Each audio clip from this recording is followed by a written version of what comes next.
Welcome back to Virtual Assistant Real Talk. This is your Rockstar VA Sera. So bago ako mag-start, gusto ko muna magpasalamat sa lahat ng nag-subscribe, nag-share, at nag-provide ng feedback nila. So thank you so much. I appreciate all of you.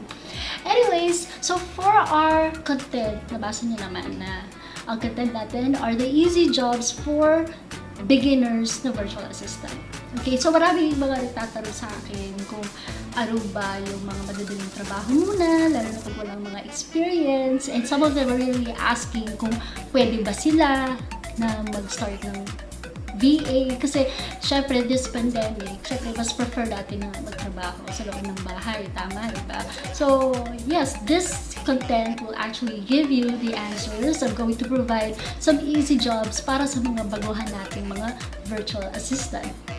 Okay, so to start off, meron dalawang things na you have to consider. You can choose either voice or non-voice. So, well, self-explanatory naman, diba? So, non-voice are just, admin tasks, and the voice are those doing inbound calls, outbound calls. So, I'm gonna give you some information about that. So, halos lahat actually ng mga friends ko galing siya sa call center. And most of them na galing sa call center, they're really tired of always on the phone, talking to clients, customers, and all.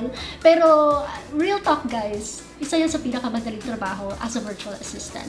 Alam ko na pagod na kayo nasa phone and may kausap. And gusto nyo lang, chill lang, type lang. Pero honestly guys, mas madali ang voice kaysa sa non-voice kapag virtual assistant ka.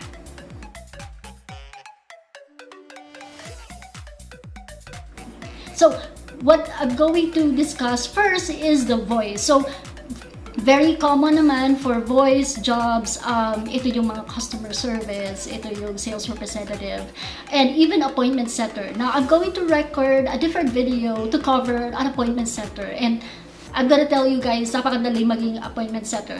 And once you learn that and how, total naman pag voice kasi merong scripts and then just rapport and engagement.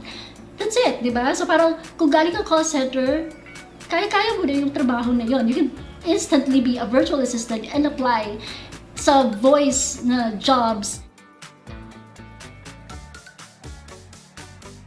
So next is non-voice. So ito talaga yung halos lahat ng mga newbies, the virtual assistant gustong gawin, non-voice. So like I said earlier, mas madali ang voice kaysa sa non-voice. Because in non-voice, you're doing administrative and medyo madugo. Pero here are the jobs na mas madali if you prefer a non-voice. Okay, so let's start with a web research.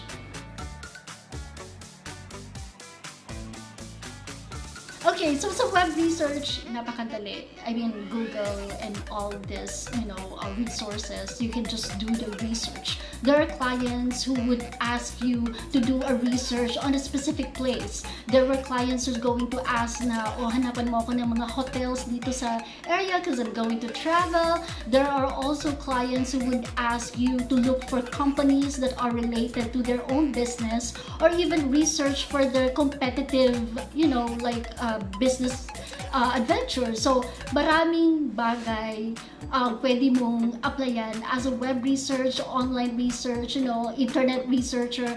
That's, very easy. One of the easiest tasks. You just have internet and that's it. You're going to research. So, napakadali yan, guys. And the next is email management. So, ano ba yung email management? So, I'm sure that everyone has an email. Google, yun yung usually ginagamit. So, once you have a Google email, I'm going to give you this tip. Pag-aralan nyo na kagad yung ibang mga features ng Google kasi kailanganin nyo yan pag nag-apply kayo as an email management or even if you provide that as your skill. So email management, you're actually sorting out emails for your clients, you're reading emails, even replying to the emails, you're going to notify the clients na nag-chat si ganito or nag-send ng email or do we need to reply to this email? It's just very simple, just doing that. And take note, most of the clients would need your help. to actually read their emails, reply to their emails, sort their emails, delete spam, organize their emails. So, di ba, parang adali-dali, di ba? Pero kayang-kaya nyo yan. So, that's one of the easiest one, email management. Next is calendar management. Okay, so for calendar management, napakadali. You just have to organize the client's calendar. Ipa-plot mo lang kung meron siyang meetings, and kung meron ng mga naka-plot na mga meetings or events, you have to inform the client na, alam mo yun, you're just a typical secretary. Okay, you have a meeting at 3 p.m., blah, blah, blah, and then, you know, you're going to have a coffee, you know, meeting with this in this place. So you're just going to remind your client kung ano yung mga event niya for the day, anong nasa calendar niya, and if the client would tell you, okay, Sarah, can you plot me like a meeting tomorrow afternoon? So, yun lang, ipa-plot mo lang yun sa calendar, check, make sure na on time, make sure that you notify the client like ahead. So, kung kunyari bukas ng umaga yung meeting niya, inform them today, like late afternoon or even in the afternoon, that you have a meeting with Mr. Keme. So parang ano lang yun. You just have to go to notify. And if the client says, can you please cancel that? Then, well, technically, you have to review the email etiquettes. So if you like notify kung sino yung ka-meeting nila, you have to just notify them, and you know na this will be canceled due to blah, blah, blah. There's a lot of templates. I'm telling you, with Google, there's a lot of templates na you can just edit them and make it really a professional email reply. So, napakadali nun, guys. For social media support, so I am going to clarify that in a while. So sa social media support, of course, you're going to assist the client sa pagmamanage ng social media platforms. I've mentioned this from the previous video, like lahat tayo, meron tayong social media. So this is the best time to actually, you know, study the features and things that you can do specific to Facebook, Instagram, LinkedIn, YouTube, Pinterest, even TikTok. Clients use TikTok for marketing businesses, right? So, if kung talagang mapapag-aralan mo kung ano yung mga features, and it's something that you can offer as a service to your client, like support them in their social media. Kung meron silang ipapapost or meron silang ipapa-reply sa'yo, or just simply managing the platform, that's as easy as it gets, diba? So parang yun yung gagawin mo. Now, the difference between social media support and social media management is that when they talk about management, like you're in everything, like the analytics, the SEO, and you know, the ads and stuff, Facebook ads, Instagram ads, and how to monetize. Those are the things na kaya mong pag-aralan. Although medyo madugo yun, but it's the next level. So, for now, since wala ka pang experience as a virtual assistant when it comes to social media, then you can apply and provide service as a social media support. Now, for next is our data entry. So, isa to sa pinakamadali. So, data entry is just copy-paste. That's just it. Like, may bigyan ka na isang bulk of files ng client, and gusto niya lang i-organize mo, ilipat mo lang sa isang spreadsheet. Copy-paste.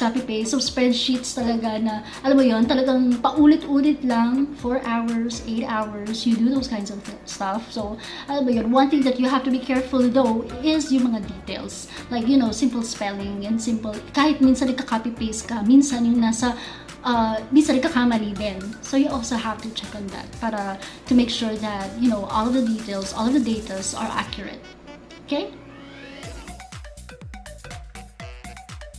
Next is copywriting. So, ito yung para sa magagaling magsulat, yung writer. Hindi kasi ako magaling magsulat. So, merong mga tao dyan, or merong mga aspiring VAs dyan na magagaling magsulat. So, you can offer a service as a copywriter. So, copywriter, gumagawa ka ng, ikaw yung nagsusulat kung ano mga ilalagay sa marketing content, and even writing, you know, interesting ideas, even blogs, and just make sure that you're aware with the trending, like the keywords. You make sure that you make your research. So, those are other stuff. You can also, like research what a copywriter does, pero usually, kayo yung gumagawa ng lahat ng mga wordings when it comes to marketing businesses of our clients. And lastly, we also have like special skills. So, alam ko, lagi kong binabanggit to sa mga videos, like special skills, they demand a higher rate.